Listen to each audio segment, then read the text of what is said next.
Добрый вечер, дорогие друзья, а скорее hola, друзья, или привет, amigos. Я вас приветствую в своей программе Victoria Talks. Добро пожаловать в мою программу. Les doy la bienvenida en mi programa Victoria Talks. Ya sabéis que estamos en Facebook y en YouTube simultáneamente y hablamos en dos idiomas, en ruso y español, pero hoy tendremos también inglés. Вы знаете, что наша программа выходит на двух платформах, на Facebook и на YouTube, и говорим мы на двух языках. Обычно, но сегодня у нас необычное интервью. У нас сегодня будет 3 языка.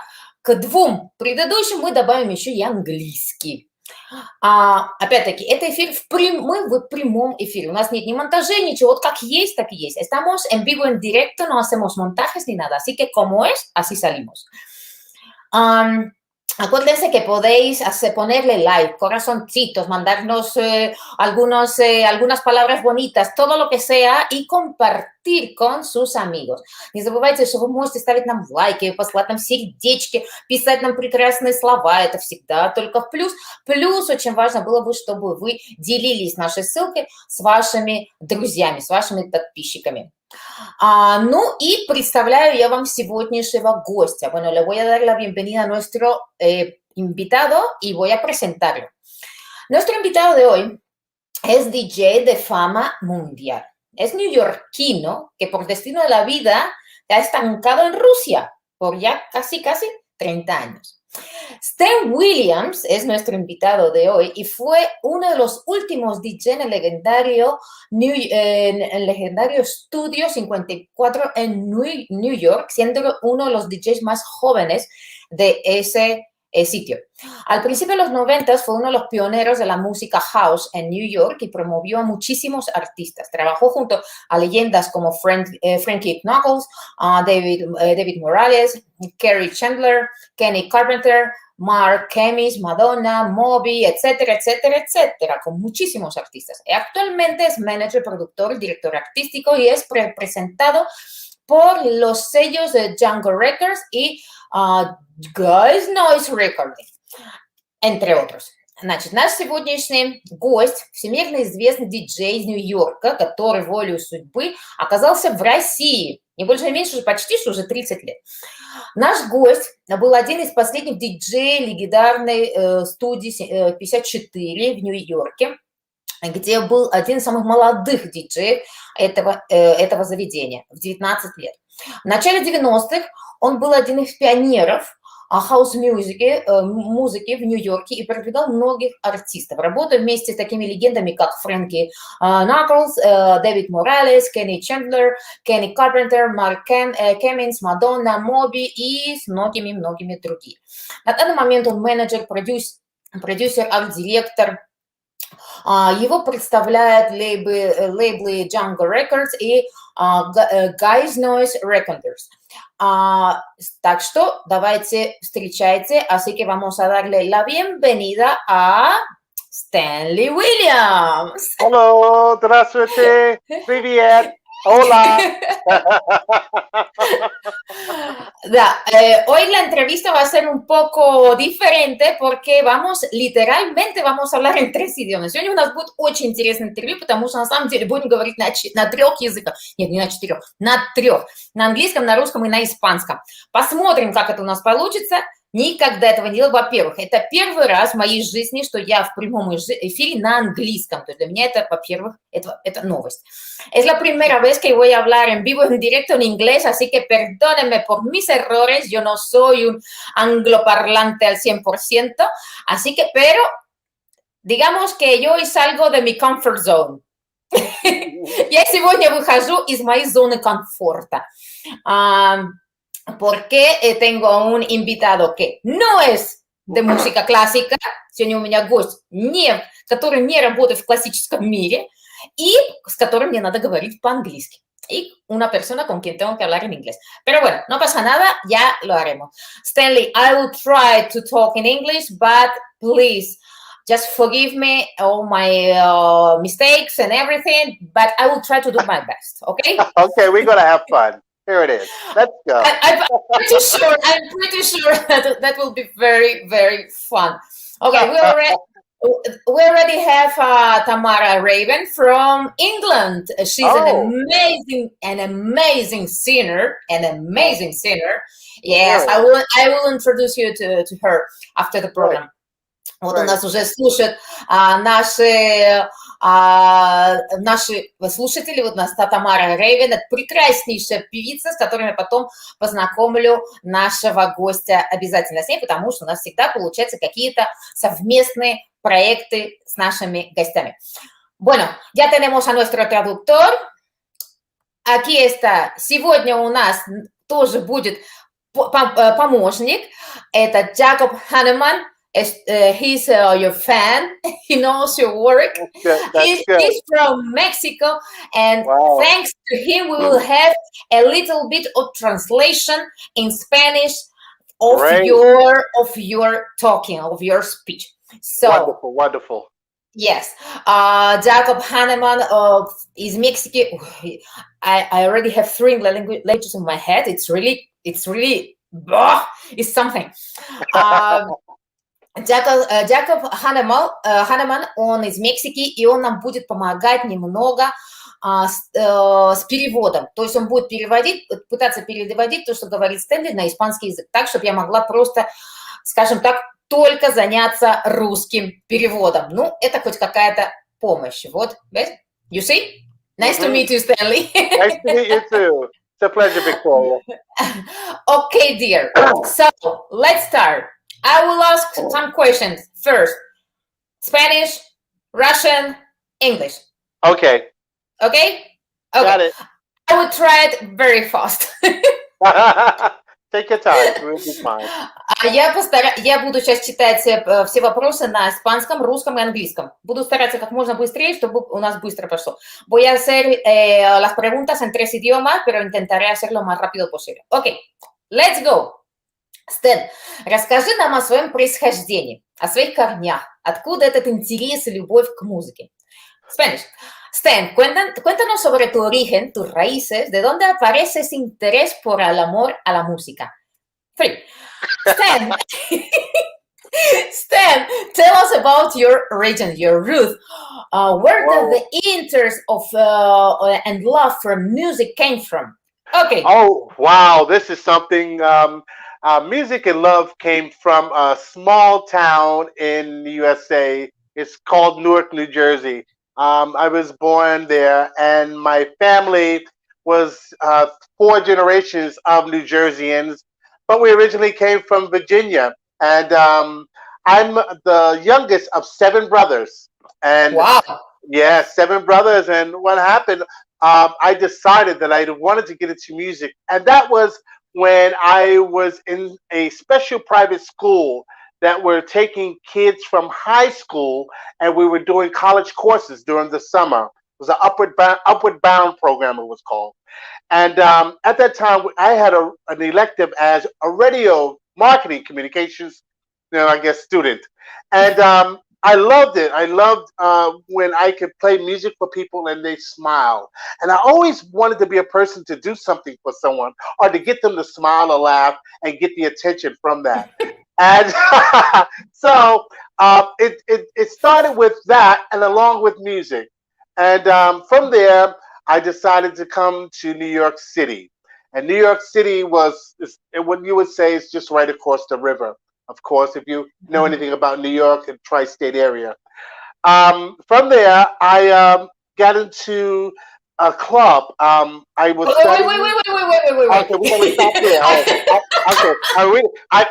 Okay, we'll go back. So from there, we'll go back. We'll tell about my history. But I am from New Jersey, and but I decided to move to New York City later on in life. Okay. That's good. Okay, I will translate now to Russian. Okay. Стэнли рассказывает, что вообще он родился в Нью-Джерси, и это уже 7-е поколение его семьи, которая родилась на той территории. Хотя А до этого его корни, они вообще из Вирджинии.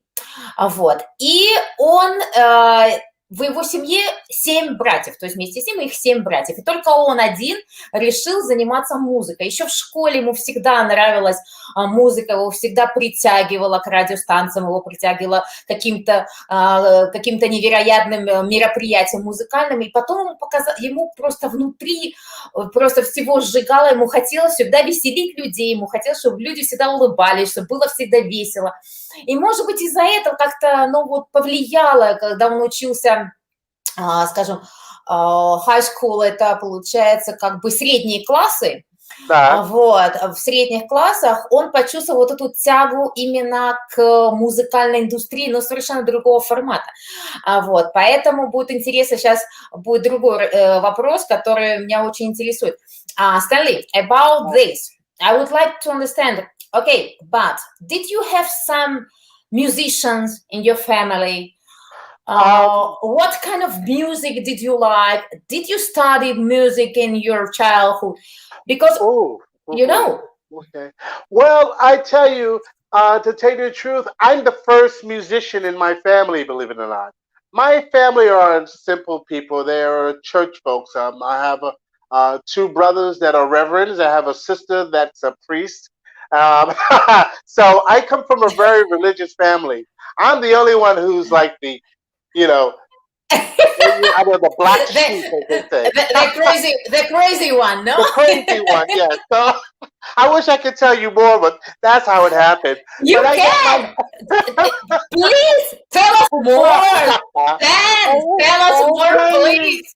Here he comes. Here he comes. Hold your seat. So from there, I got musical training in college. I think I was continuing from there. I went to a school called Seton Hall University, and I went to Rutgers University. And what happened was we had a program in which we were learning to work on the video. And I decided that I want to do that. It was either acting or radio. And I loved radio because I enjoyed talking and making the world as my stage.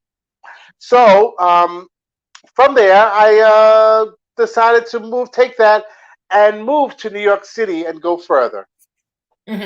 Окей, я спросила у Сталина как раз насчет того, вообще получил где-то музыкальное образование, кто-то в его семье был музыкантом, вообще откуда появилась вот эта любовь к музыке. И он рассказал, что вообще-то в семье он единственный, кто учился музыке. И, по сути, нельзя сказать, чтобы он учился, просто в школе там были уроки музыки, он, конечно же, посещал, а потом ему дали выбрать уроки идти в сторону радио, то есть индустрии, или пойти в сторону актерского мастерства. Ну, и, естественно, он выбрал радио, потому что ему нравилось вот это осознавать, что у него перед ним визуально огромная публика, и он может разговаривать с огромным количеством людей. То есть ему это всегда нравилось.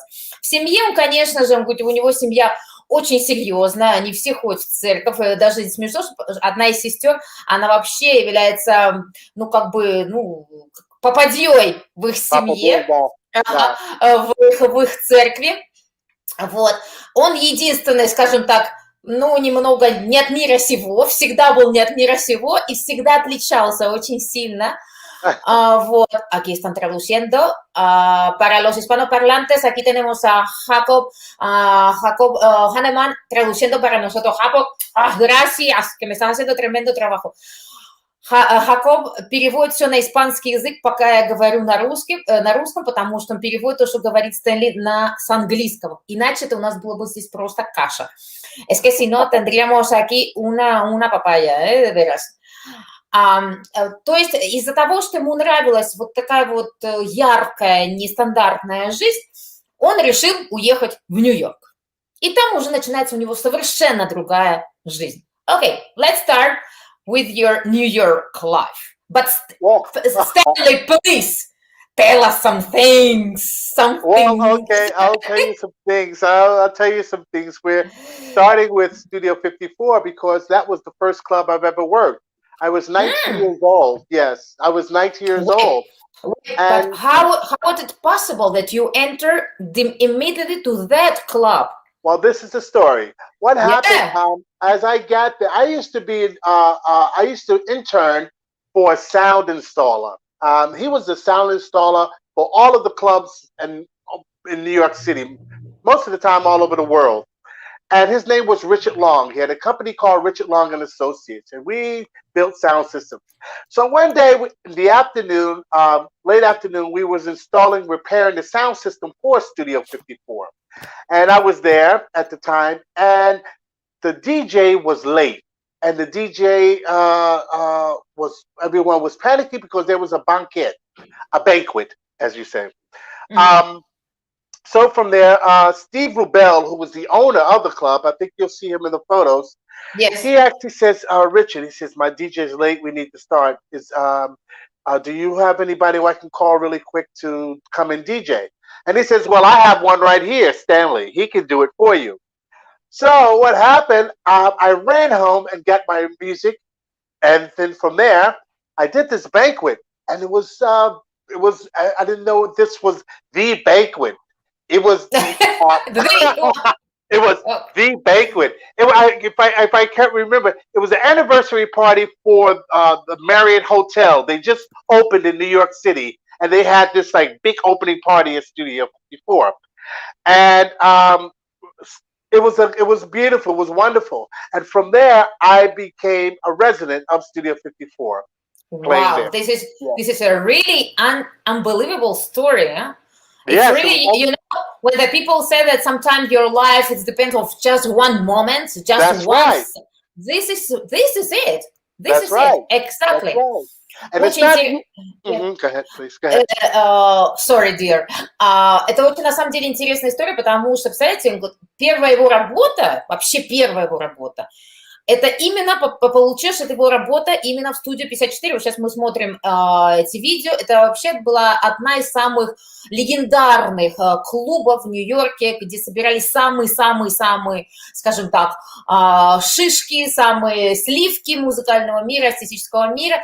И так получилось, что он в тот момент работал в одной аудиозаписывающей компании, и он был как бы ассистентом.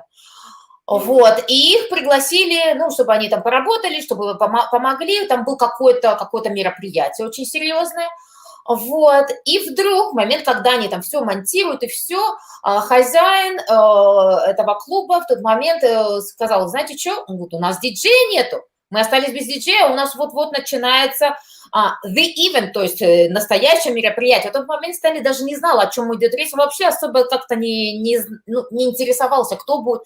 А оказалось, что это было мероприятие, где на самом деле собирались самые-самые сильные звезды музыкального артистической панорамы Америки.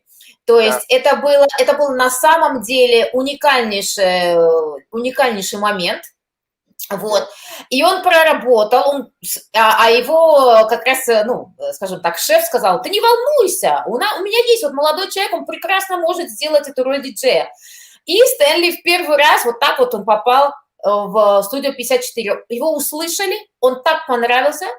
Tell me, Andy Warhol was the one who push you to do this DJ stuff, or well, believe it.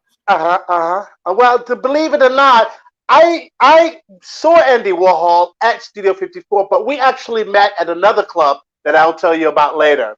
And at this time, this is when I was getting into the art community. And what happened, Studio 54 closed. And what a lot of people didn't know about Studio 54, there were two original Studio 54s. No one knew that. The first one was in New York City, in which you see all the people. But then the second one was in the Virgin Islands. And that was the one for the summer, because everyone went on vacation in the summer. Everyone was going to Florida, to the Caribbean.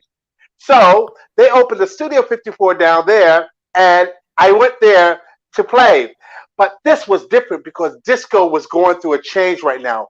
People, after Studio 54 closed, no one was going to discos anymore. They were going into more nightclubs, new wave, rock, things like that. So when I was playing in the Studio 54 in New York, they said, well, would you, I mean, not in New York, when you played in the Studio 54 in St. Thomas, they said, Stanley, please come back up to New York. We have another new club for you that's owned by the same people from Studio 54. Wow. So I can tell you about it. This is a story. Yeah, so. Yes, it's very, very nice story.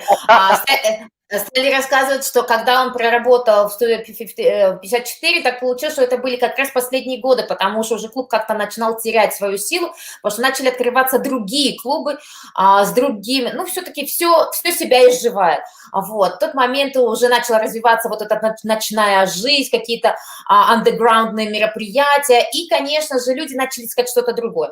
Но, оказывается, изначально существовало два клуба 54, одно в Нью-Йорке, а другое на Виргинских островах.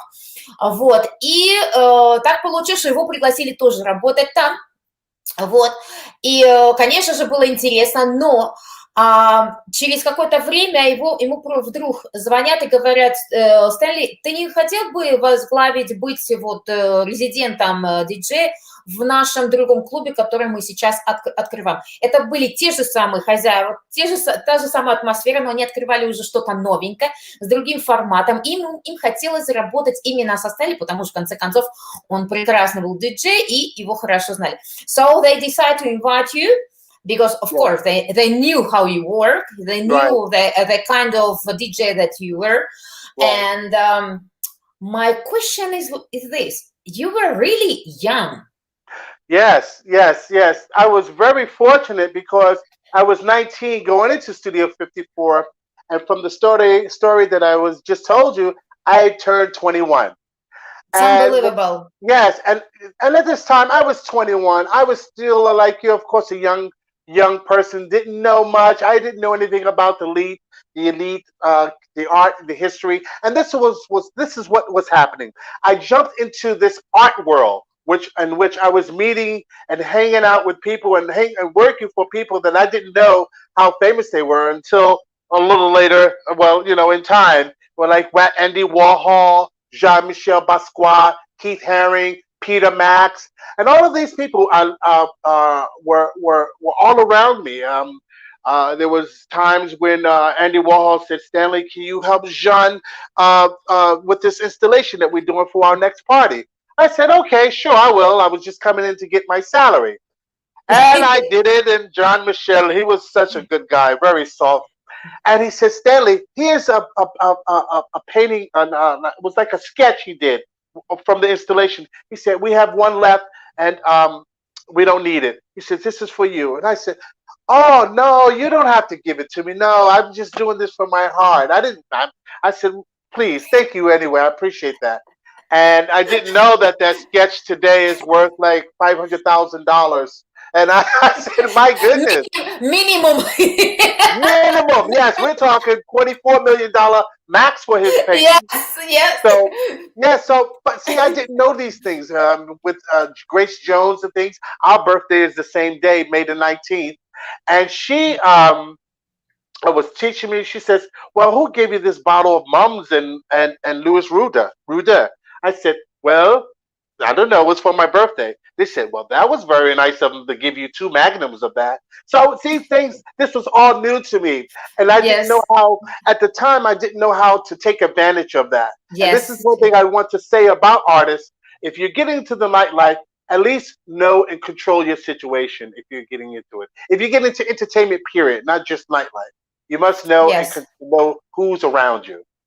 But I think it's because you didn't have a person who will not introduce you, who will make you understand how manage your talent, because you're talented, and nobody told you that, what, guy, you have to learn about all those people, right, because you are working with them. So exactly. you needed a teacher. So after that, I will speak about this part. It's a very important and very interesting. То, что рассказывает сейчас нам Стэнли, очень интересно, потому что он говорит, конечно, он был очень молодым. Ну, что ему 19, 20, 21 год парню. То есть он говорит, я по сути, нигде серьезно не учился ни музыке, ни истории искусства, ничего. А тут получилось так, что я судьбой жизни я встречаюсь с самыми-самыми знаменитыми людьми Соединенных Штатов. То есть это был Жан-Мишель Басquiat, это был Анди Уорхол, это были... Keith Haring. Ага, это... No, the singer Grace... Oh, Grace Jones, yes. Yes, Jones. Grace Jones, I Да, adore her. То есть он, на самом деле, он встречался с такими уникальнейшими людьми, и он ничего, по сути, о них не знал. Так получилось, что даже как-то Жан-Мишель Басquiat попросил у него помощи, чтобы Стэнли помог ему с постановкой. Они ставили, как раз галерею ставили, и Стэнли должен был помочь. Ну, просто как помощник. И он ему помог, и после всего Мишель, он очень был скромный, очень молодой человек такой. И он говорит, ты знаешь, он говорит, ты такой приятный, да давайте подарю свою работу. Одна работа не поместилась, он хотел подарить Стэнли. Остальные ему говорят, нет, что ты, я это сделал просто со всего сердца. И говорит, если бы я тогда знал, что на следующий момент эти работы будут стоить от $500 тысяч и выше, самая дешевая 500 тысяч, говорит, конечно бы я бы взял эту работу, но тогда мне никто не мог посоветовать. И я говорю, что это очень немаловажно, что как нужно все-таки молодым, талантливым, потому что Стэнли довольно, это на самом деле был талант, которого сразу заметили, как не хватать сюда, молодым нужны учителя, молодым нужны наставники, люди, которые могут сказать, посмотри на это, поучись тут, почитай это, потому что иначе они немного потеряны. И это то, что произошло с Стэнли. Он был внутри самых-самых знаменитых людей, и он учился прямо на ходу. То есть он то, что видел, и он учился. So you just went learning in the same moment that you're working. So you work and you learn. Every day you learn something, of course. Yes. It's unbelievable, really. It's really something. Yes, it was something. And, well, when you're working in New York, no one lives in New York. You're actually just working there if you're in Manhattan, because you're going to different waves in the industry. I've been to many clubs such as Area, the World, Club A, Paradise Garage, 40 Worth. These places were places where celebrities and where we were movers and shakers. Yes. So I mean, people like Bruce Willis. Who else? These people were asking me to do parties and do events for them and hang out with them and come babysit sometime. We're talking like Eddie Murphy, Bruce Willis, even Prince, Robert De Niro. It was absolutely wonderful. I had a wonderful time. So going through this time in New York City, it became to a point to where I said, well, wow, I got to start traveling. And I moved to Tunisia to live. But this was in the 1990s, basically. After 10 years later, I moved to Tunisia to live, and I opened a nightclub there for Robert Redford, believe it or not. It was so funny. For Robert Redford. Robert Redford, and his partner was his partner was the vice president of American Express. For God's sake, guy, you have to be right now the billionaire of the first showman in the world. yes, and these guys opened this 14-room hotel, and they invited me to stay for the summer. My gosh, it was unbelievable. Actually, that was my first time abroad in Europe, and it was absolutely wonderful. So I came back from there, and then I was playing at the club Tattoo. This is how I got to Russia. Okay, this is another part of your we'll go to that. Interesting life. Right, okay. То есть, пока он работал в Нью-Йорке, надо понимать ту эпоху. В Нью-Йорке обычно практически никто не жил. Там просто работали и тусовались. Тусовки, конечно, проходили уникальнейшие. Представьте, что, господи, он тусовался вместе с тем же самым, с Эдди Мерфи, с Брюс Уиллисом, с Робертом Де Ниро. Сам факт, он с такими людьми крутился, он говорит, иногда надо было с ними работать и помогать, и все что угодно, потому что это было какая-то, как клуб людей, которые общались между собой, и он был внутри этого клуба. И потом он в какой-то момент, то есть ему уже побольше лет, он решил, все-таки надо выезжать, чтобы узнать мир. И он уезжает работать в Тунис. В Тунис. Вообще, конечно, уникальный человек у нас. Он уезжает работать в Тунис, и попадает, его берут на работу тоже в ночном клубе, не больше, не меньше, который открыл Роберт Редфорд.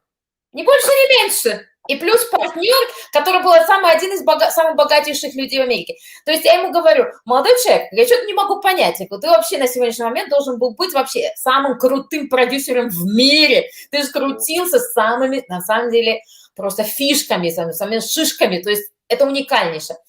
Вот. И так началась его уже кочевная жизнь. После он все-таки поехал в Европу. Вот. А потом, сейчас он расскажет, как получилось так, что он попал в Москву. Это отдельная история. Окей.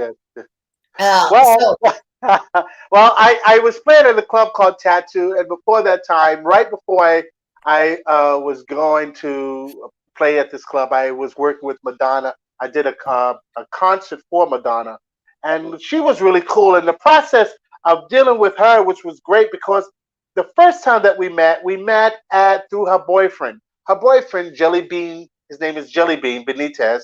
He introduced me to her, and we was at a seminar. It was called the New Music Seminar at the time, similar to Midam. And we all hung out together, and there was a party at this place called Tattoo. And this club was... It was in New York?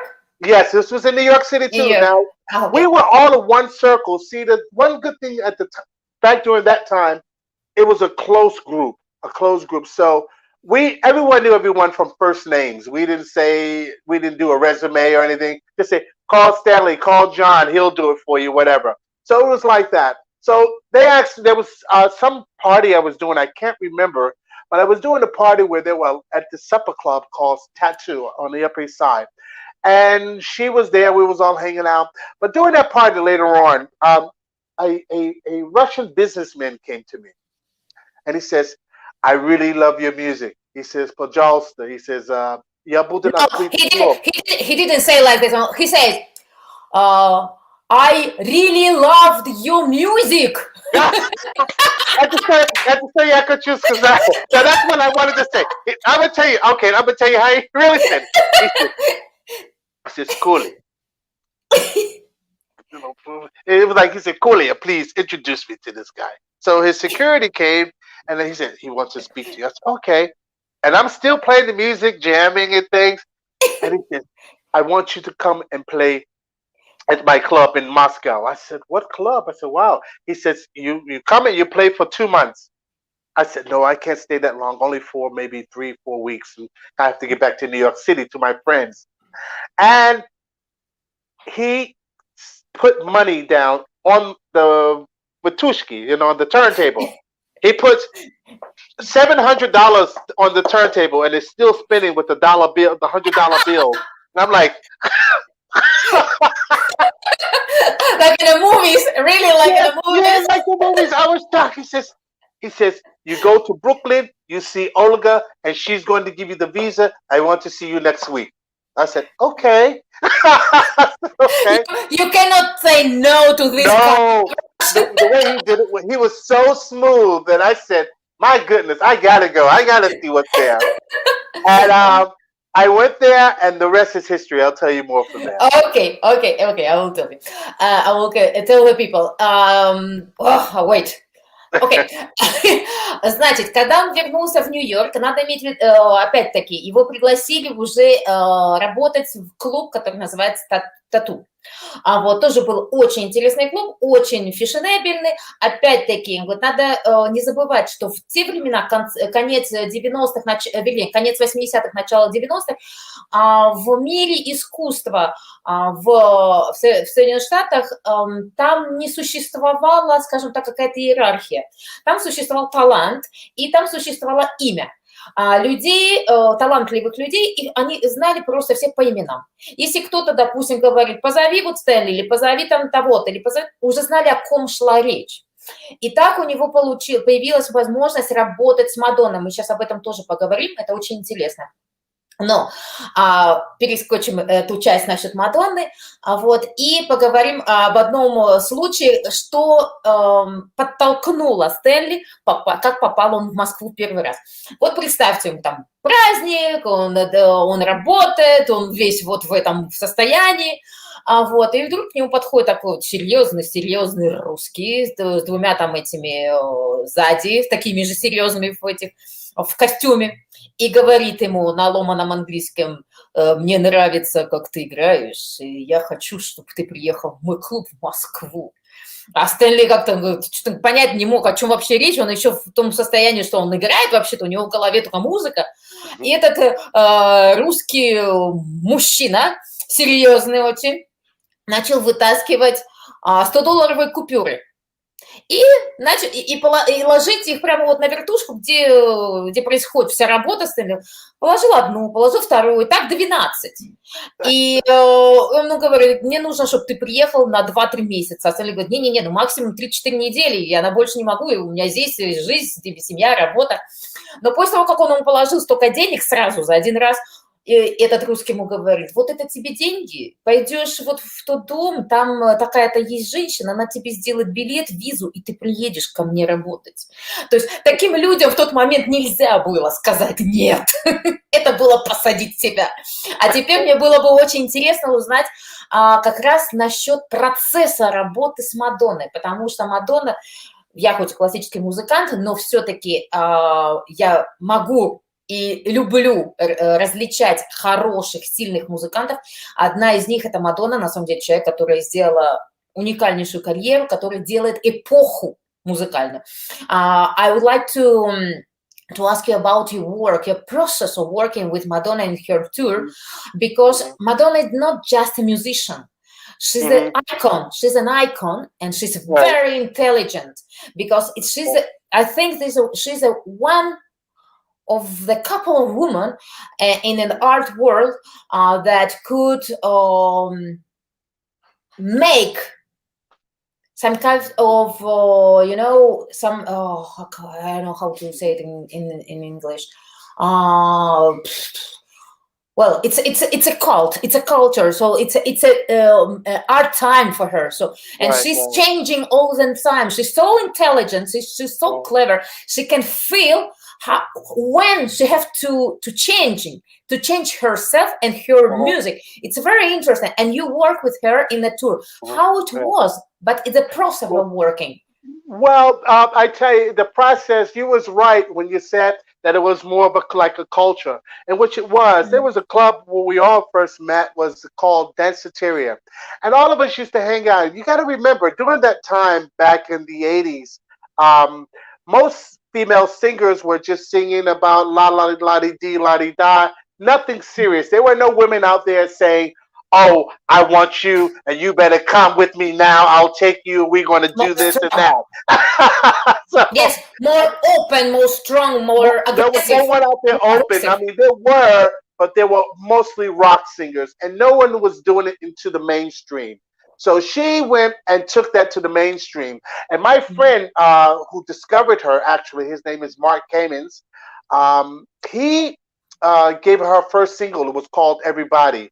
And from that, it turned into a classic. And she had the record companies who believed in her, because actually it was no one like her.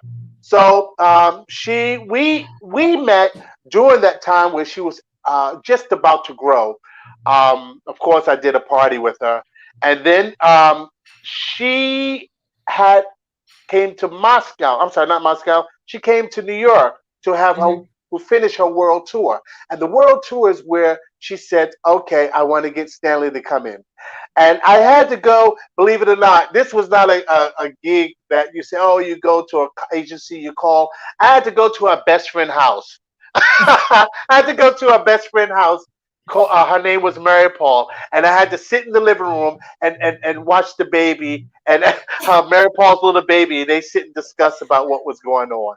So I went from and Mary Paul's wife, Mary Paul's husband was also a good friend of mine. So it was a small community, and I got the gig to work with them, and I did a couple of parties there with her, and we was all the rest is history. О, fine. Стэнли рассказывает, что как раз работа с Мадонной была очень интересная, потому что это был как раз момент, когда она только-только поднимала свою карьеру.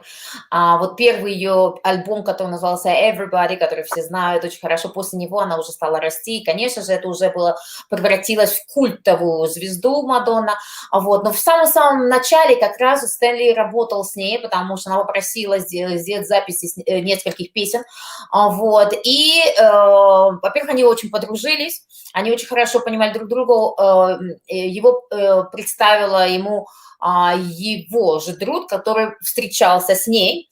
Вот. А потом вот так вот закрутилось, они сделали несколько проектов вместе, и как-то оно само собой получилось, само собой развивалось. Очень часто он ездил к ней домой, к ее друзьям домой, он даже сидел с ее детьми. Говорит, понимаете, говорит, это был маленький мир, в какой-то степени это был маленький мир артистов, которые доверяли только своим. И вот в таком мире мы крутились, и, конечно же, работа была очень интересна. И как человек она тоже уникальнейшая женщина, потому что на самом деле она очень-очень умная. I really admire her because it's like, it's like she have a future ball and she knows what we'll have. What will happen in 5 years. She's so sensitive.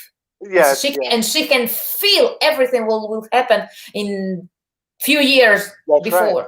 That's right. Yeah. Being creative. That's the most important thing. At the time, we were all doing that too. I kind of continue to do that, where in the future you just want to know what's going to happen, and you make something new from it.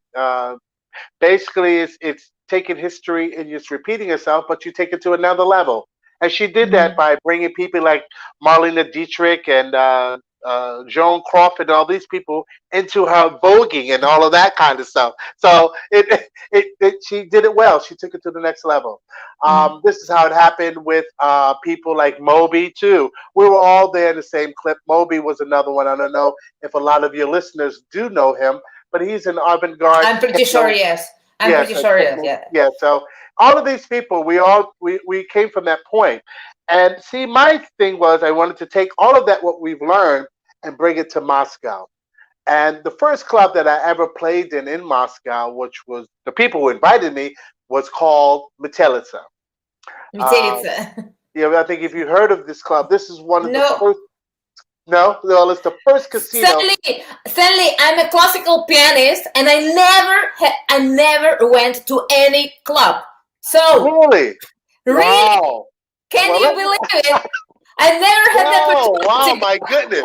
Well, you got to let me introduce you to some things here.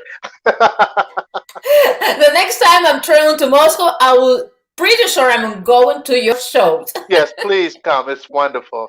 So I think when I came to Moscow, I was in a bubble. When I first got there, that was, what was that? That was June the 23rd, 1993. Wow, that long ago. Yes. And at that time, I was working on Novi Arbat. I was living on Novi Arbat. I did everything on Novi Arbat. And on Novi Arbat at that time, when I think it was 3 months later, this was in October in that area, was a revolution. And we see revolutions in Moscow, on television in America. We see that, but nothing like this. I've never seen anything like this before in your life. I mean, that's a whole nother book itself that I can tell you about. But it was wonderful. I learned a lot from being in and staying in that bubble. Окей. Стэнли рассказывает, что, вся работа, конечно, с Мадонной, ее креативность, ее сила, конечно, она многому чему научился у нее. Помимо этого, он работал еще с Моби, который тоже был уникальнейший, есть уникальнейший музыкант, который всегда придумывал что-то новое, он всегда шел в ногу с процессом и с изменениями вообще в культуре и в социуме. Это очень важно, так же, как Мадонна, они ощущали, что происходит, и всегда использовали, они все время что-то новое придумали, никогда не стояли на месте. Ну, а его поездка в Москву, конечно же, это было уникально, он приехал в июле 93-го года, почти что вот-вот перед революцией, вот, и так получилось, что его пригласили работать в клуб, который называется «Метелица». Вот, это была его первая работа в России. Конечно же, Россия в тот момент, когда была совершенно для него неизвестная страна, Россия находилась в состоянии каком-то таком потерянном, потому что только ушел один строй, начался другой, то есть небольшой хаос он существовал в тот момент. Но это было интересно, это был очень интересный процесс. Но самое интересное, что он как раз видел вот все изменения, вот это вот в октябрьские, скажем так, ну, революцию, можно так сказать. Вот, ну, путчи, все эти дела, он все это присутствовал, он все это видел, и он все это прочувствовал. Он говорит, одно дело то, что ты видишь по телевизору, а другое дело, когда ты все это видишь своими собственными глазами, все эти изменения, крутые изменения в жизни, в социуме. Вот. И, конечно же, Россия, Москва очень... Есть Москва, есть Россия, то есть надо немножечко тоже отделять это. Вот. И Новый Арбат, он хорошо помнит, вот Новый Арбат, все, что там происходит, начали открываться какие-то новые места, начала какая-то жизнь развиваться совсем другая. Вот. И вот в этот момент приезжает наш артист, наш гость приезжает в Москву, то есть в самое пекло. You came in the right moment, really. Yes, I did. It was really something. But I was always in a bubble there, so I never got a chance to go out to meet the people. During that time, that was in 1993, 94, the next day, I decided to open a business. The next year, I decided to open a CD store. And it was one of the first CD stores, a distribution center in Russia, Western anyway. I was selling music from America to Melodia, Jupiter. There was a lot of Moss Films. I was doing all of these, being like a wholesaler. And at the time, there was a lot of things moving and shaking. But along with the club business, there wasn't anything as far as touring yet. Touring throughout Russia, because a lot of parts of Russia wasn't settled in yet. Only in the year 2000 that you can say I'm going to go to the other regions as a foreigner without anyone, especially an African American foreigner, going to the regions because people weren't used to that yet. They weren't used. Tell me. You imagine me going there saying, "Hi, everybody." It was like really something. But when it did start in the year 2000, the first city I ever went to was Sochi. Sochi. Sochi was the first city that I went to as far as a tour is concerned. Okay. Yes. Stanley, I would like to translate this part, and also will be very nice of you if you can tell me about you just open a music store, a CD store, or you open also a club in the 90s? Okay. I did both. I knew it because I can feel it that you did this. Well, we tried everything. I tell you, we did. So, nice. You're going to translate now, yes? Yes, I will translate.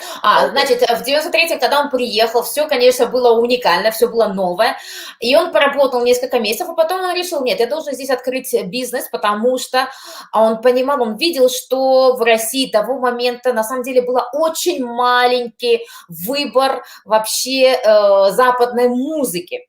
И это его подтолкнуло на открытие своего собственного первого магазина звукозаписи, где продавали компакт-диски, где продавали музыку. Он привозил в Соединенных Штатах компакт-диски, он привозил пластинки, он привозил все, что не было в России, что еще не доходило, потому что, по сути, много чего на самом деле, оно просто элементарно не попадало на рынок.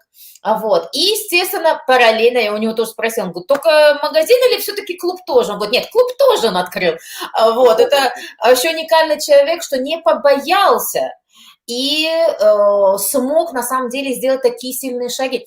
It's very interesting because I know that in the 90s you couldn't open something without the friendship of Right, some right, mafia.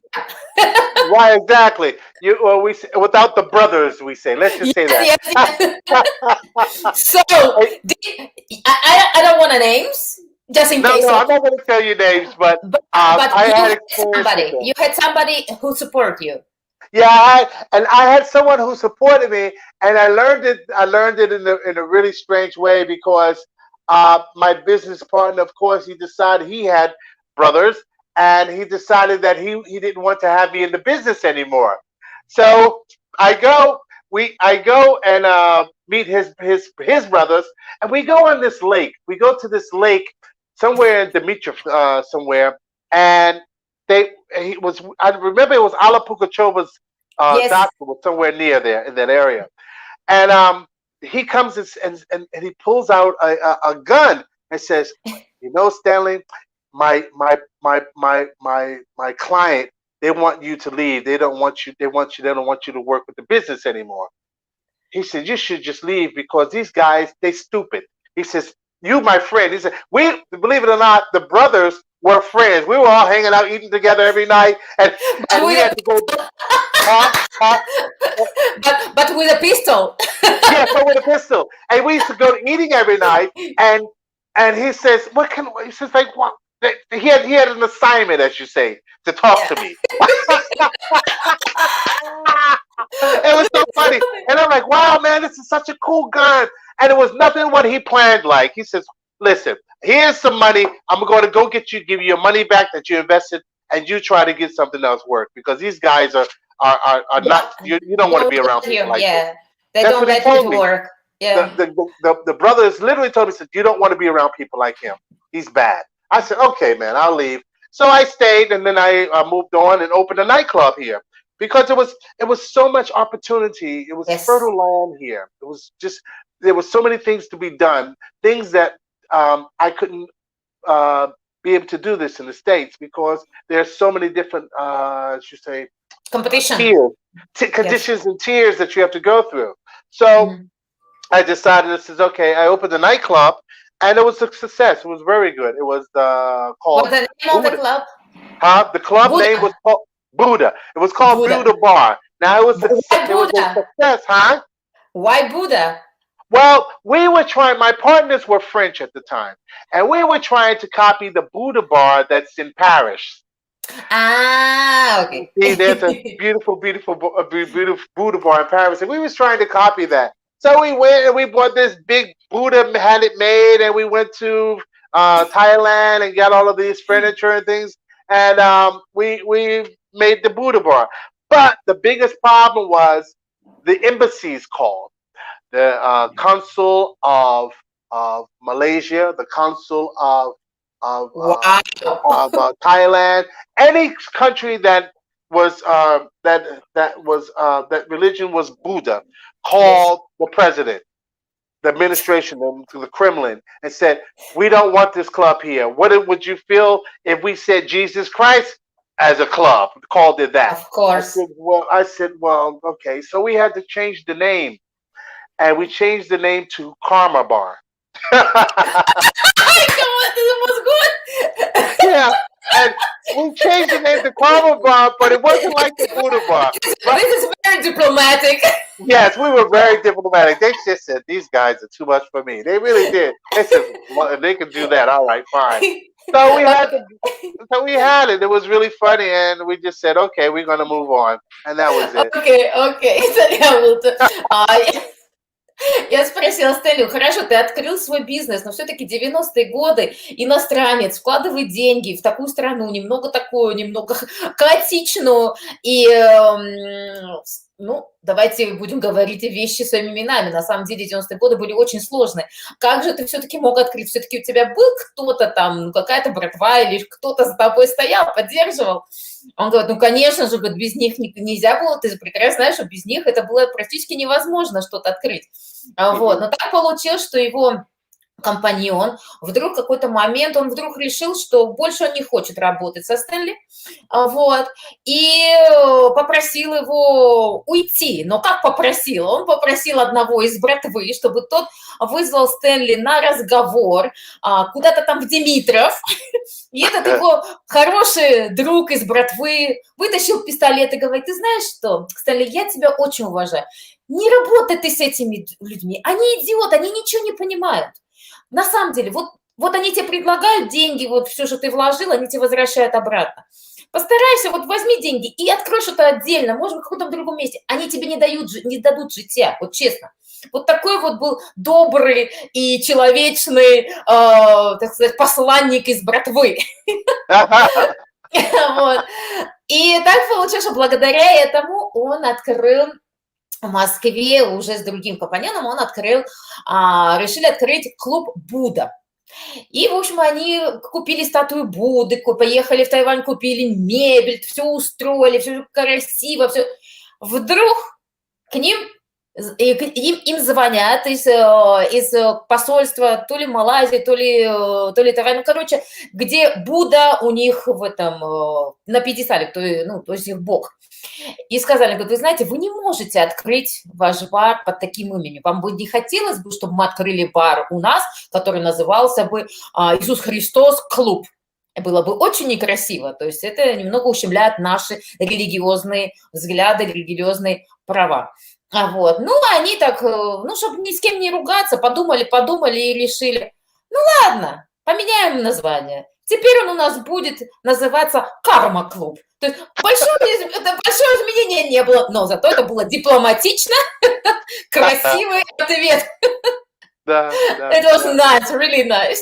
Okay. Thank you. So, Karma Club, how long it worked in Moscow? Well, Karma Club worked in Moscow, I would say about 7 years. Wow. We did that, 7 years. But I stayed there for 3 years because it was interesting. There was new things going on, and my music style was changing because I just had to move on, and I went to start touring across Russia. And this was a good part because I got a chance to see the real Russia. We changed the music to more of like a house music style, which was more funky in the 90s. That's what was going on, similar to the clubs like in Ibiza, which was really doing very well at the time. So we were trying to follow that. And one of the my first places I went to was Sochi, playing there. I've been to over 100 cities, I think, in Russia. Oh, I think probably more. Well, even the Russians don't know Russian that well. Yeah, it's really interesting because I was thinking about writing and see if I hit the Guinness Book of World Records because I've been to usually Sakhalin 7 times. I've been to Vladivostok 8 times. Every major city, Kamchatka 3 times.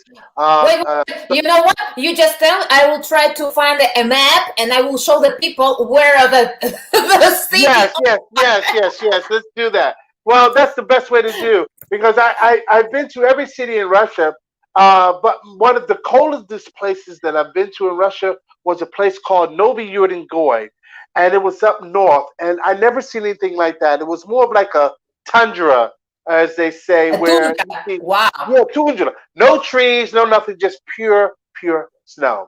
And the other place where it was so cold for me was Baikal. I've been there about 3 times, and this is I just never experienced anything like that. There was times when I said, I'm going to go back home. I don't want to. I just can't deal with it.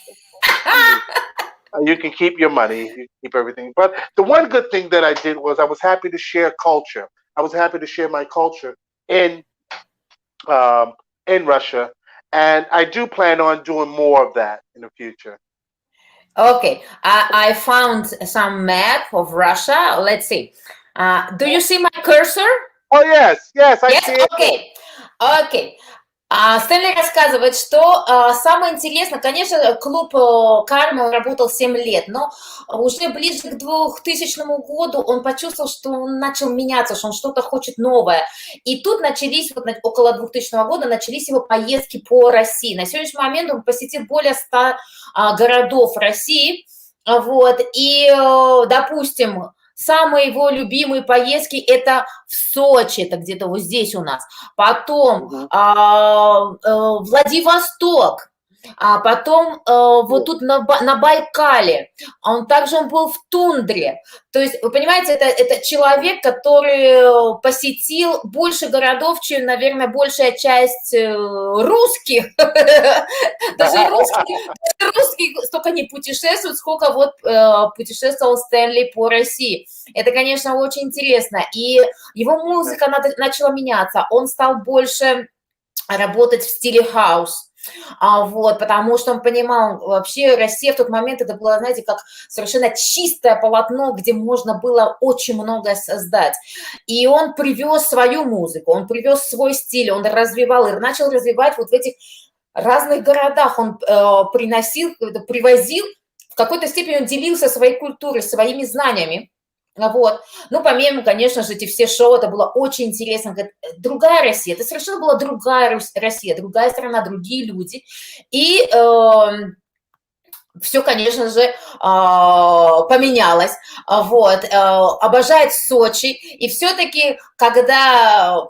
Ну, все города хорошие, но холод не особо, это не его самое лучшее место, там, где холодно. Yes. Представьте, в тундре, говорит, нет деревьев, все очень такая низина, холод дикий. Конечно же, это было для меня было просто невыносимо находиться там. Вот. И все-таки я решил, что я возвращаюсь домой. So, you return to United States? Yes, yes. You return. No, I returned. I turned for a brief moment. It wasn't long because at the time I got married at the time, so I had to return to the States before I get married.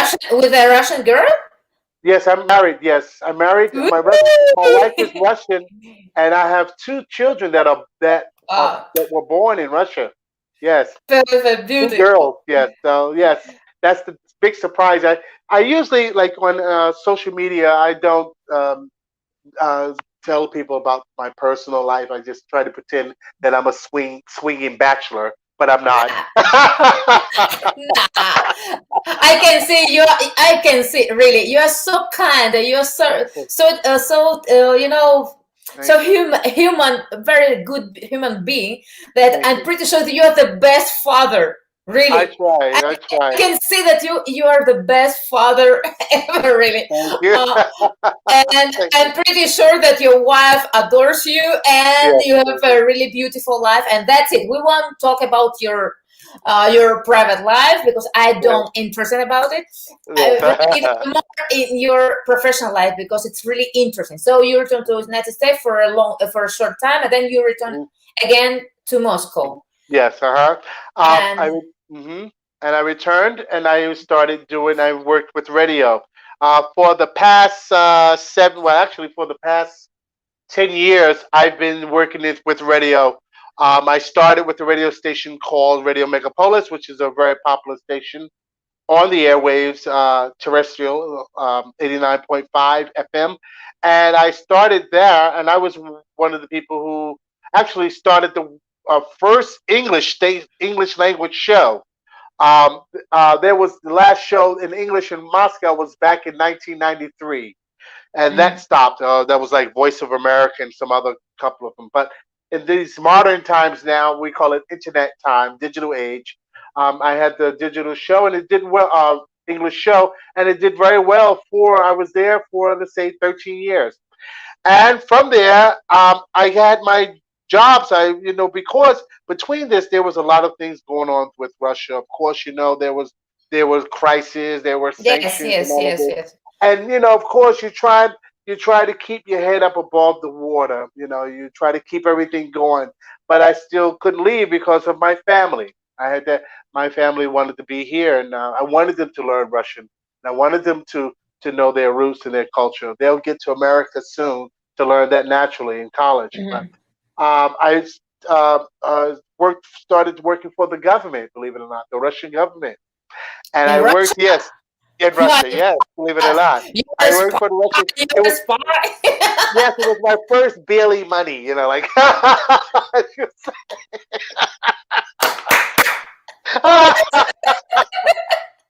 as you say, right?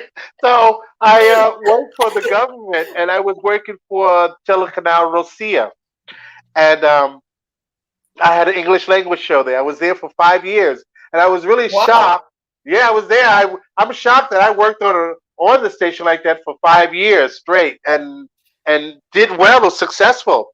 And of course, at times in ratings and with the pandemic, because of the pandemic, I had to leave the job because the ratings were Yes. low. You know, it Yes. all like the Yes, dominoes. everything. No, right now everything is changing again, and Yes, you have right. to change your mind for just to don't lose it, just for Right. not. Good way to say Yes, it. Very good way to yes, say it. yes. And I right now this is what I'm doing. I'm preparing to do some events here now in Russia, and I'm still on radio, but now I'm outside of Russia on the radio. I'm on the Beat the Live radio. I'm there 103.7 in Wow. Fomentera. Oh, how you say that?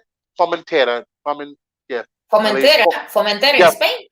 yeah, Spain. Yes, I have a Okay. radio share there on Saturdays there, believe it or not. It's Ah, really yes, yes, good. yes. I saw it. I saw it. Yes, yes. So Yes, I saw it. yes, listen to it. And from there, we're just waiting for the borders to open right now because there are a lot of good things that are going on. I know that you asked, like, what are you going to do for the future? Well, this is what I'm going to let you know. Stanley, Stop, yeah, stop. Yeah, yeah. there is a lot of things that I have to translate right Yeah, now. sorry. I just took you to a No, decade. don't Sorry. worry, don't worry. It was very interesting also to listen. And I don't like stop people, stop. Yeah, It's so uncomfortable. Stop. The artists when they are really talking. I hate it, yeah. but I have to. Окей, значит, в 2000-х годах в какой-то момент он после тундры, после холодной, после всех его туров, он решил вернуться в Соединенные Штаты. Но он там пробыл немножечко, потому что он, оказывается, к тому моменту он женился на русской женщине, на русской девушке, у него 2 прекрасные дочери, которые родились в России. Вот. И хотя он любит говорить, что он такой вот, скажем так, что он не женат, это все, конечно же, шуточки, он женат, он очень счастливый человек.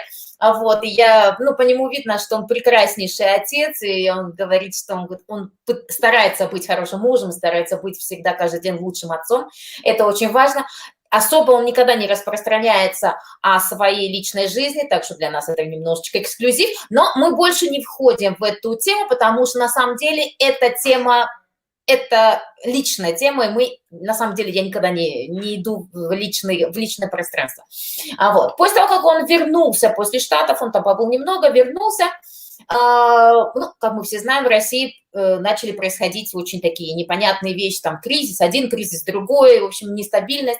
Стэнли больше как-то внедрился в работу на радио. Он работал на радио, кстати говоря, он создал первый радиоэфир только на английском языке, где он прокручивал свою музыку. Естественно, он должен был быть очень хорошего качества, чтобы рейтинги были высокие. А потом его пригласили работать, как ни странно, в государственную радиокомпанию, вот, где он 5 лет проработал. Он говорит, это были мои первые чистые деньги. Мы очень хорошо смеемся, потому что на самом деле мы все понимаем, что это значит. Вот. Believe me or not, the Mexicans, the Russians, we all understand what it means. Good. Ну вот, и он там проработал 5 лет. Но сейчас этой пандемии, которую мы все проживаем, надо было, конечно, уйти, потому что, естественно, семью надо кормить, он хочет, чтобы девочки продолжали учиться в России, чтобы они полностью внедрились вот в свою культуру русскую, в свой язык, все-таки здесь родственники, здесь свои корни. Потом будет время, они могут поехать в Соединенные Штаты и познакомиться уже там, с той стороной, как говорится, семьи, с теми корнями, говорит, успеть. Но вот именно, чтобы сейчас, пока они только растут, они должны быть в культуре их мамы, это очень важно. Вот, и он это очень сильно поддерживает. Вот, и, ну что, конечно же, интереснейший разговор, но я буду задавать очень такие теперь конкретные вопросы. Okay. Wait, we have questions, and I cannot put questions because I have the translator. Oh, translate. Yeah. Ой, простите, пожалуйста, те, кто задавали вопросы, perdonen lo que han hecho preguntas, que le he estado pasándolas porque teníamos que poner la traducción. Я не могла ставить вопросы ваши, потому что у нас были тут, нам помогают с переводом на испанский язык, вот, но есть кое-какие вопросы. Так, окей. Larissa спрашивает, Larissa is asking, I would like to get to know about the other Russia that you knew in your time, that you met. It's not just Moscow; it's another Russia. How you see with American eyes what it means. It's completely different, and what it was for you, the other Russia. This is a question. By the way, Larissa Pretorius, she lives in Moscow. Larissa, сейчас немножко расскажу о тебе. She lives in Moscow, and she's an amazing producer of kids programs. So after the program, please get to know Larissa. I can be like a manager with you, both of you, because she's an amazing person. She's a good professional, and maybe you see, I'm a manager also. Yes, you are. You are synergist. You put people together. I love that. Yes, I like that. I think that in some point, the atmosphere that you had in United States, and when you work in Studio 54 and after that, the community of artists has to be together. This is very important. That's really important, and more important right now. That's when the life is so bad for a lot of artists. So if we're not supporting each other, this is a crisis for art. This is a crisis for culture. So for me, it's a pleasure. It's a pleasure get to connect some people, because who knows? That's right. Who knows what's happened? That's very nice. Thank you very much. Ларисочка, Стэнли обязательно с тобой познакомится. She said that she will be very, very happy to get to know you. Он живет в Москве, Лариса, так что ты сможешь с ним увидеться вживую. Я нет. И он говорит по-русски довольно-таки хорошо, так что вы прекрасно поладите. Yes, the other Russia is beautiful, though. I love the other Russia. The other Russia, when I was in places like Saratov, Samara, it was just different. People were kind. I never seemed to where people were just kind and with no pretense, just being open and being themselves. That's what the other thing.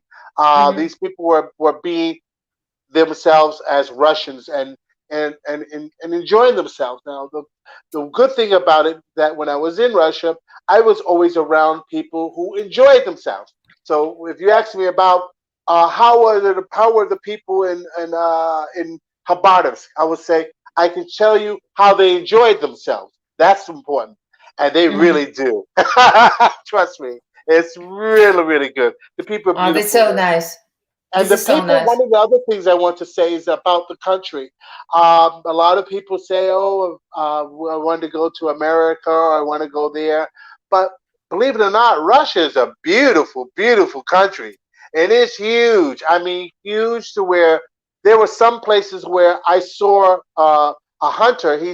He stopped in the middle of the forest and got off the train with his dog. I mean, he was deep in I guess this was the tiger forest. I don't know where, but it was. I'd never seen anything like this.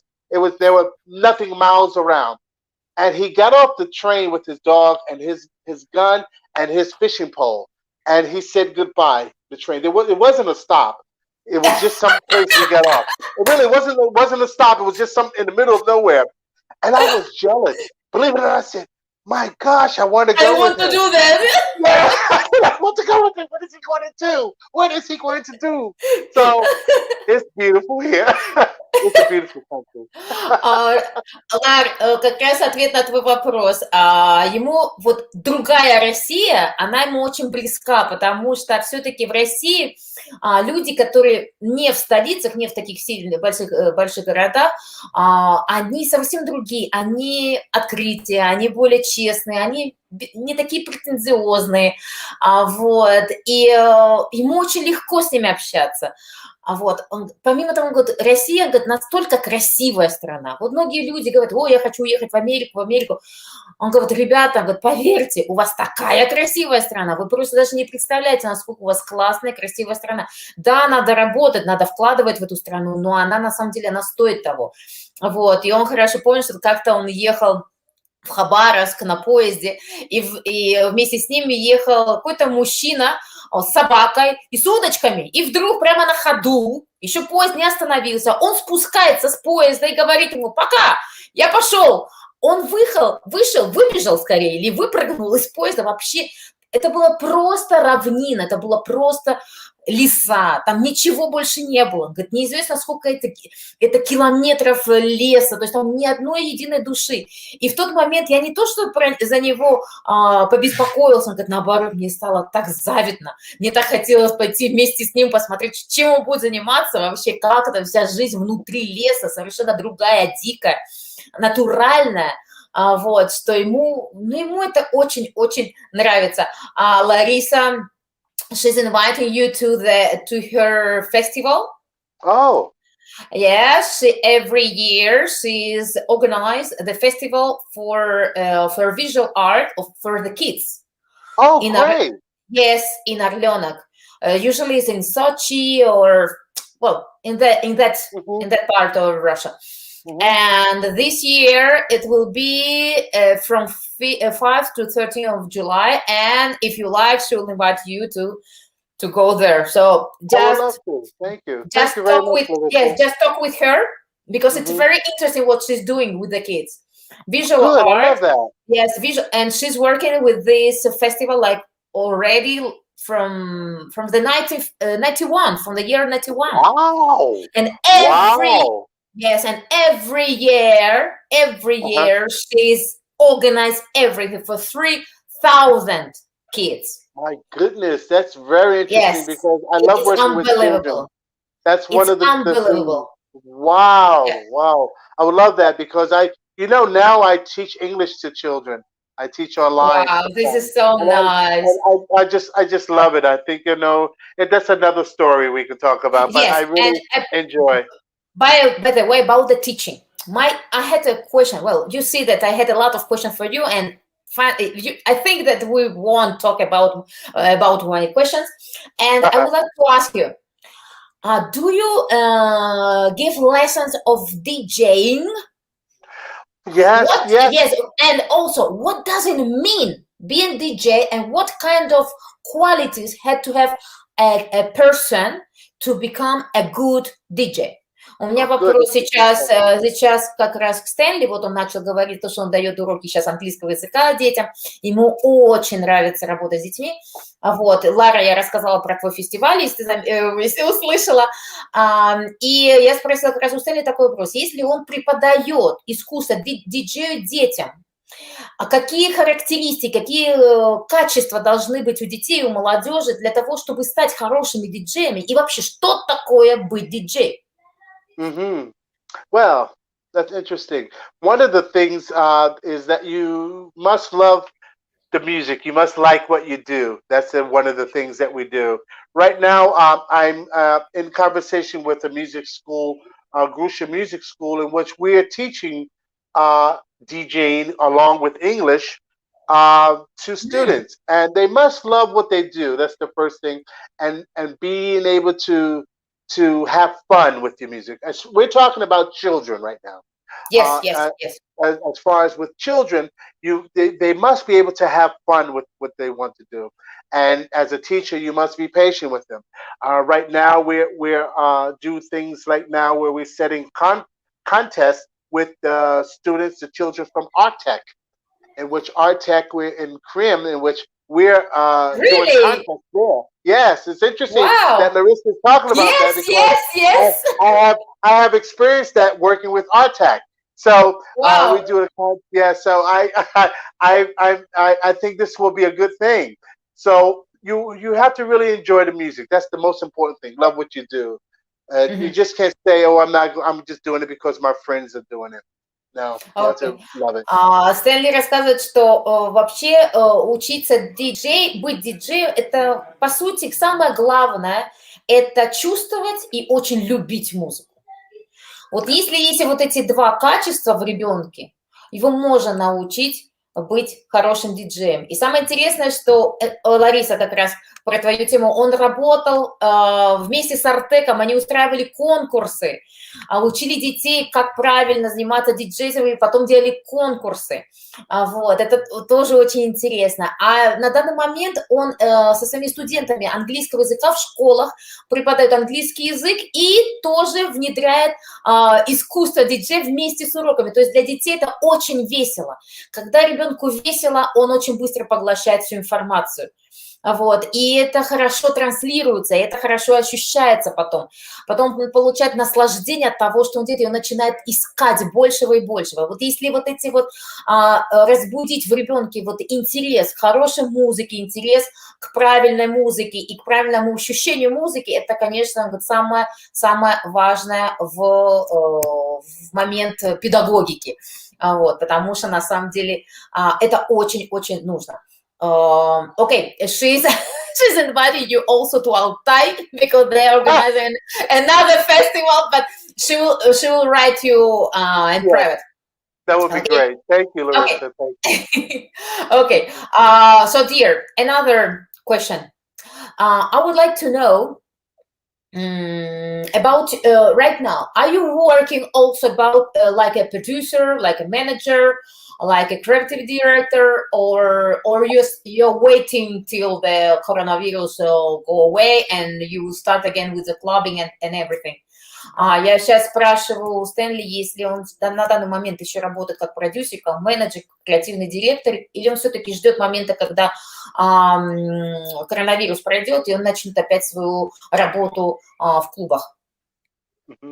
Well, one of the main things right now is that it's not just saying you're going to go and get a gig, a concert, just by going out and calling people and that. You have to watch now. We're not in control. It's the virus is in control, and where I have to watch the news. I have to go on the internet and watch charts. I have to watch where is the pandemic strong, where is the pandemic lower. The places where the pandemic that are lower, where it's lower, I can maybe work there. So right now, there's no stability here when it comes to the clubs are concerned. Not only there.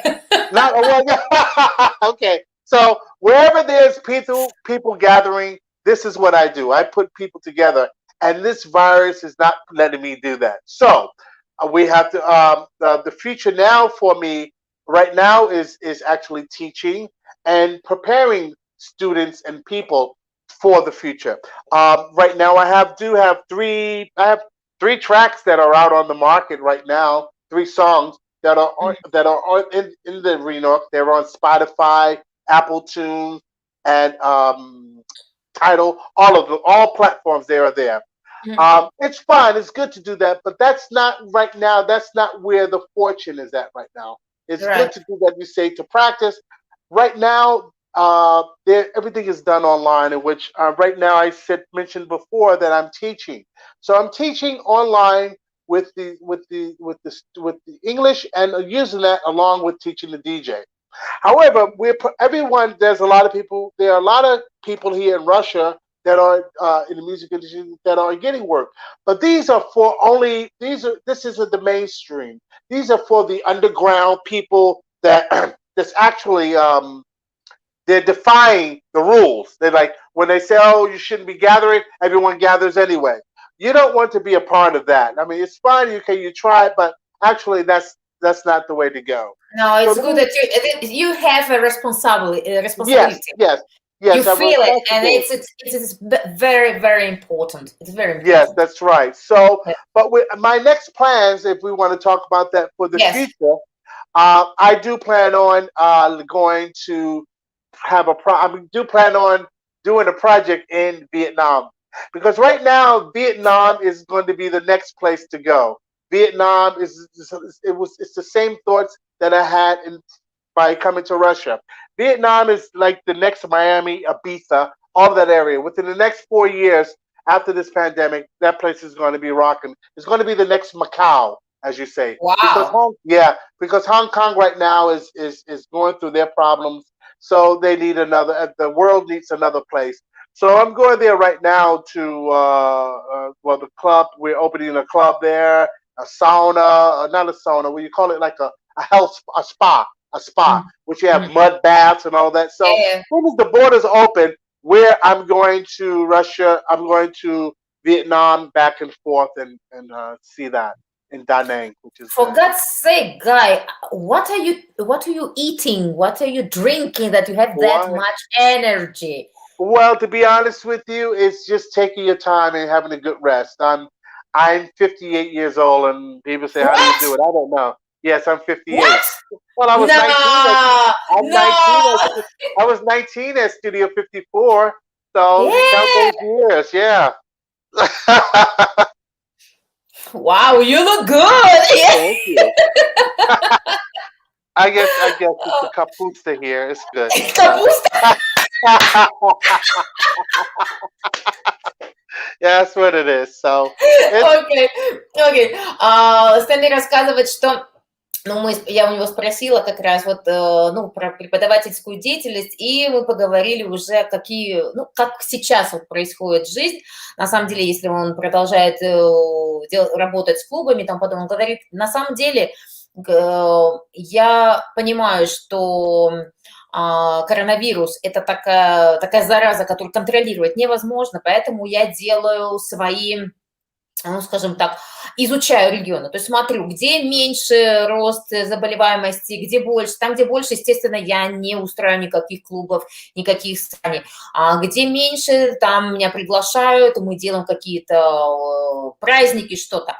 Но очень-очень сознательно, потому что, естественно, я не могу не понимать, что все-таки человеческая жизнь– это очень важный фактор, и это надо принимать, тем более, что мы все-таки люди, которые занимаемся, работаем с людьми. Вот. Ну, а что касается на сегодняшний момент, конечно же, он наслаждается своей работой как педагог, он никогда не думал, что ему будет так нравиться преподавать. Вот, он очень любит преподавать, плюс он это сейчас делает онлайн, это ему позволяет и быть дома, и работать, и придумывать новые проекты. На данный момент, вот когда откроются все границы, вот его работа, он хочет переместиться во Вьетнам, потому что он считает, ну, проанализировав со своими партнерами, друзьями, они видят, что во Вьетнаме будет сейчас развиваться очень сильно музыкальная индустрия, вообще, скажем, такая культовая клубная жизнь, вот, и там они хотят открыть и спа, и открыть очень интересное заведение, чтобы это было именно заведение для релакса, естественно, там будет и дискотеки, ну, в общем, вся структура. И вот когда все откроется, он будет ездить во Вьетнам, возвращаться, естественно, семья в России, но он будет работать вот так вот на две страны. Я у него спросила, слушай, откуда у тебя столько энергии, что ты ешь? Он говорит, наверное, это все-таки русская капуста на меня так действует. Потому что в нем столько энергии, он выглядит прекрасно. Ему 58 лет. Посмотри, он прям как огурчик.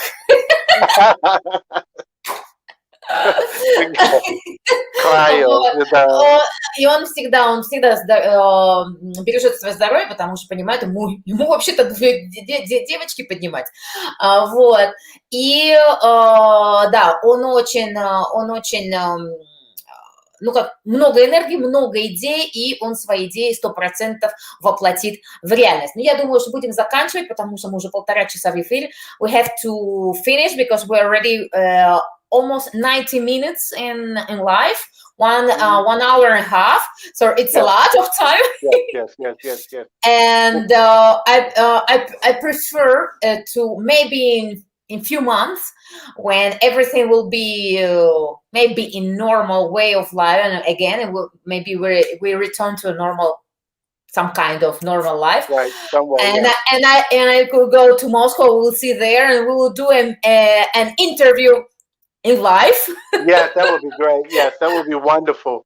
Yes, Wonderful. and for me, and I'm very glad that you gave us the opportunity to meet you, to get to know you better, and to hear your optimistic way of thinking and living. It's so important right now for the people, believe me. Yes, and also thank you to Slava Shelest. This is what I wanted to say. Yes. Oh, tell you. Okay, tell you also. I want to say thank you, Slava. Thank you very much to Slava Shelest, who actually brought us two together, and for making things happening here for us in Russia. And thank you very much again for having me, Victoria. Thank you for having me. For me, it's such a pleasure. It was great. You know, I can feel that I started to speak English much better. You see that? after 1 hour. My God, your translation was wonderful. Absolutely, it was great. You know, now I'm not afraid of taking interview with other artists just in English. Thank you. You see? You open another way. You know, you see another door. For me, it's really important because for this work, I'm just learning. I'm a pianist, you know. This is new for me, but I enjoy it a lot. I'm happy you did. I'm happy you did. Стэнли очень, он такой добрый человек, он благодарит всех, кто был с нами. Я благодарю всех, кто был с нами, кто нас поддержал, кто смеялся вместе с нами. Вот, Стэнли замечательный человек, и я надеюсь, что через пару месяцев, когда нас закроют, я поеду в Москву, и мы с ним увидимся вживую, я смогу взять у него второе интервью, но уже вживую. Это будет очень интересно. Вот, и если честно, благодаря ему я поняла, что я могу тоже брать интервью и на английском. Ну, ладно, у меня не самый лучший английский, но все-таки я могу что-то сделать и на английском языке, то есть это тоже открытая дверца для меня. Вот, я тоже учусь, каждый день учусь, я вообще пианист, но это тоже какая-то новая профессия, которую усваиваю. Вот, поэтому... На такой позитивной ноте мы благодарим опять Славу Шелеста, который всегда поддерживает Стэна, все диджей-комьюнити в России, которые тоже поддерживают Стэна, которые его любят. А также я хочу поблагодарить своего друга, который тоже мне позволил со всеми познакомиться, это Владислав Царенко. Yes, I had a friend he's a friend of Slava Shelest. So you see, really? Yes, it's like Yes. It was interesting. So, большое спасибо всем. Muy buenas noches a todos. Muchísimas gracias por su apoyo. Y ya veis que de vez en cuando se pueden hacer entrevistas en 3 idiomas. Es un poco loco, pero lo hemos logrado. Es algo interesante.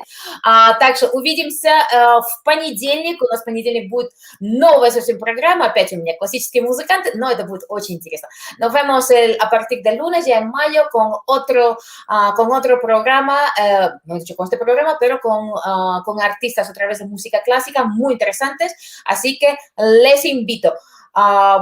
You see, Jacob Hanneman, muchísimas gracias. Thank you very much for your translation. It was wonderful.